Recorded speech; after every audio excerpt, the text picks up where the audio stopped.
This room, Evan saw, was even darker and dustier. Stepping inside, he saw worn-looking stuffed animals tossed into cartons, games in faded yellow boxes, baseball gloves with the leather worn thin and cracked. Who would want this junk, he thought. He was about to leave when something caught his eye.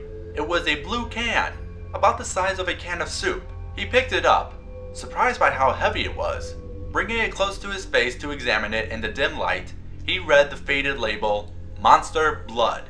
Below that, in smaller type, it read, Surprising Miracle Substance. Hey, this looks cool, he thought, turning the can around in his hand. He suddenly remembered the $10 his mother had stuffed into his shirt pocket. He turned to see the store owner, standing in the doorway, his dark eyes wide with anger. What are you doing back here? He bellowed.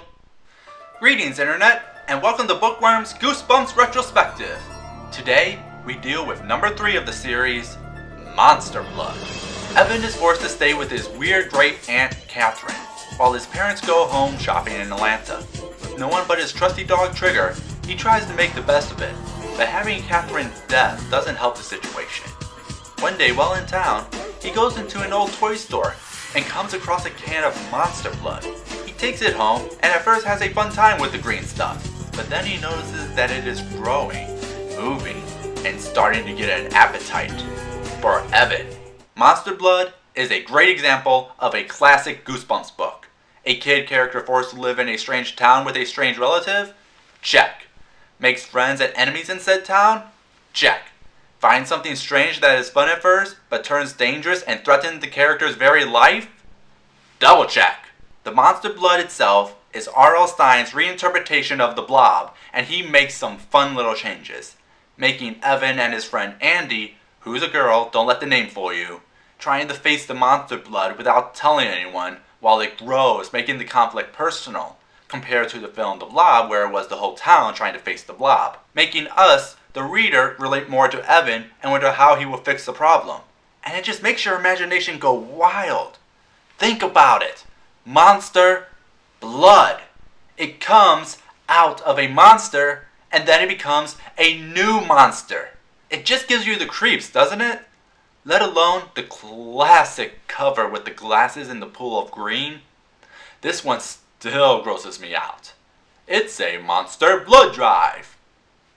I see what you did. This also has one of the craziest climaxes I've read so far.